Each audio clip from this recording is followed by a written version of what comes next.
Hey everyone, I'm Andy Simonson, and I'm here with Shaylee Larson, and we're presenting to you on the SheTech workshop, Drug Design and Delivery.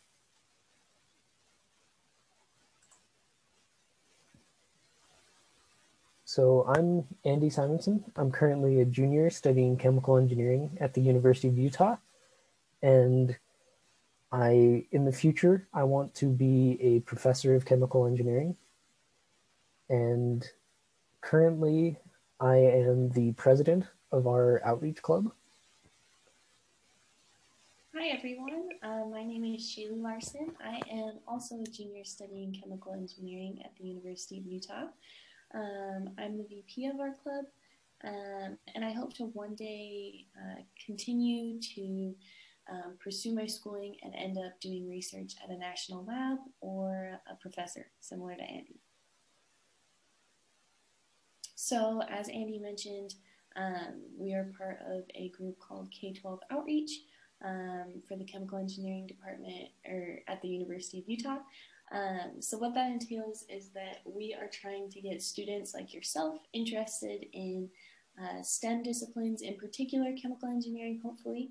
Hopefully you'll find it as cool as we do.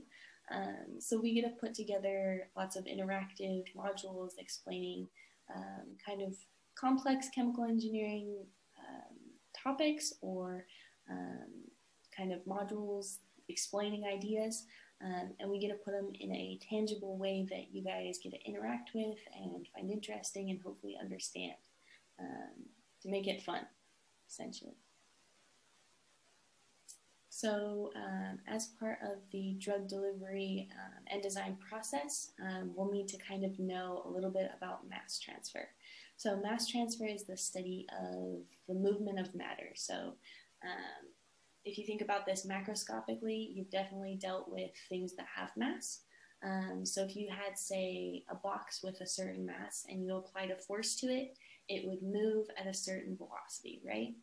And then, as you would expect, if you had a box with twice as much mass, so much heavier, and you applied the same force to it, you would expect that it would move at kind of a smaller velocity, right? So you can kind of relate that force that's applied to the mass and the velocity. So you can also think of this microscopically. So here we have kind of a picture of two red dyes. And you'll notice that one is much bigger than the other, the Allure red. So if you were to kind of put these red dyes in the same environmental conditions, you would expect that the fuchsin, the smaller of the two dyes, would be able to diffuse much faster because of that same concept than the Allure red, which has a bigger mass. So that's kind of what we're going to be thinking about today as we think about kind of mass transfer and diffusion in certain environments. And then with this concentration gradient, you can kind of see that visualized. So you may have learned about things like osmosis or diffusion in general. Things like to move from high concentrations to low concentrations, right? You don't like being bunched together in a crowd. If there's more space in a room, you're going to kind of spread out. Matter is the same way. So if you have something like a can of Febreze that you spray in a corner of a room, it's going to smell really strongly of whatever Febreze scent you have in that corner for a second, but eventually the whole room is going to smell like Febreze, right? You can also think of this in more of a heat transfer concept. So if you have kind of like an ice cube that you put in a room temperature drink or something like that, eventually the whole drink will be a cooler temperature, but it'll all be around the same. In our case with the red dye, if you dropped a drop of red dye in some water, eventually you get that cool kind of spirally dye effect, but eventually the whole glass of water would be red.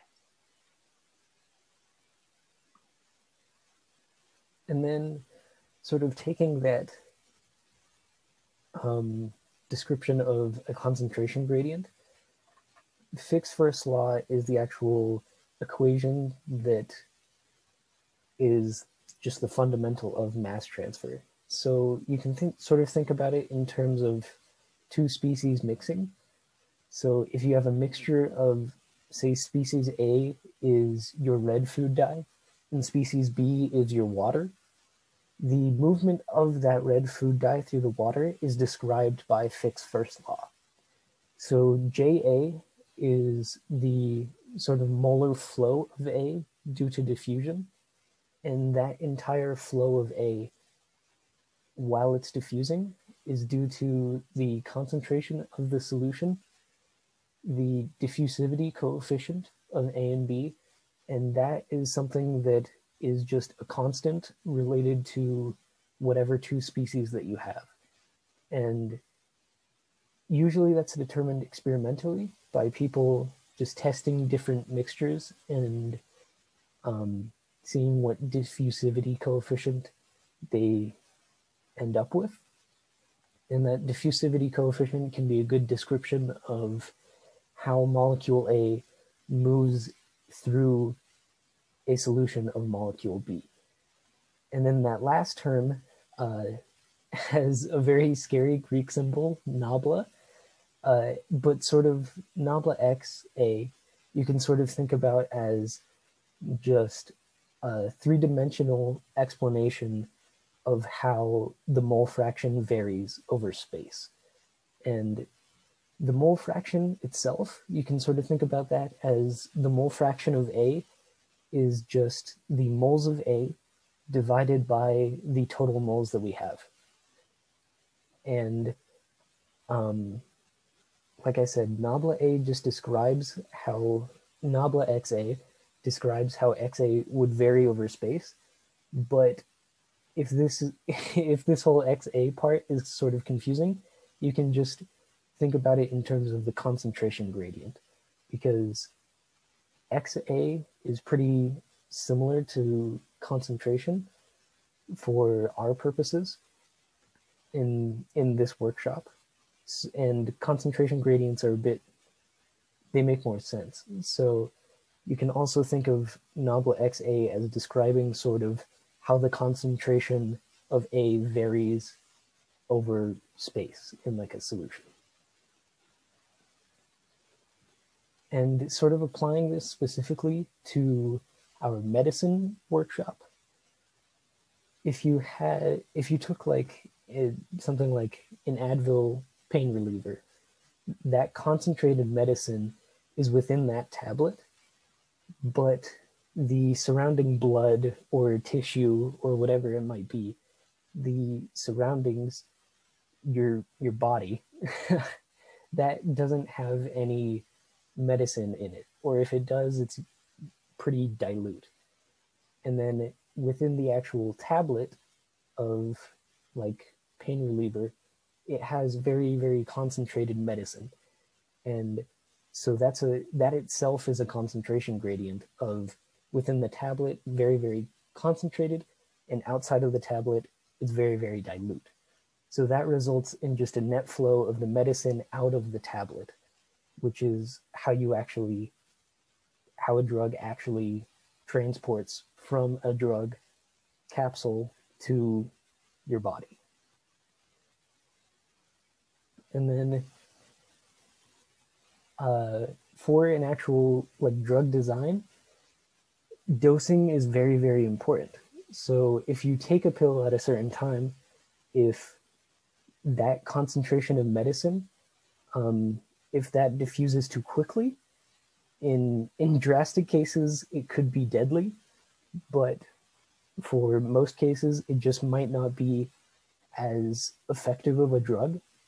And then you have sort of a narrow window where diffusion, if it diffuses out of that medicine tablet very quickly, then that's sort of like the optimal range of the drug actually reaching the area of the body that you want it to. And then that sort of bottom range is the drug actually sort of diffuses very, very slowly, and it'll be not as effective for the opposite reason of just potentially releasing all of the medicine at too late of a time period. And the actual workshop activity that we're going to do is sort of like designing a drug itself. So given specific specifications for that drug, like a diameter of the drug or the concentration of medicine within the drug, you'll have a certain range of values that you can put in for those particular parameters. And then given a particular dosing time, which is when we actually want the concentration of medicine to leave from the tablet to like the bloodstream, you want that to happen at a very particular time for the medicine to actually be very effective. And then given that sort of problem statement, you'll design and test sort of your own medicine tablet using a simulation for diffusion out of a sphere of sort of like a red food dye. So thank you very much, and we look forward to seeing you in 2 weeks for the workshop.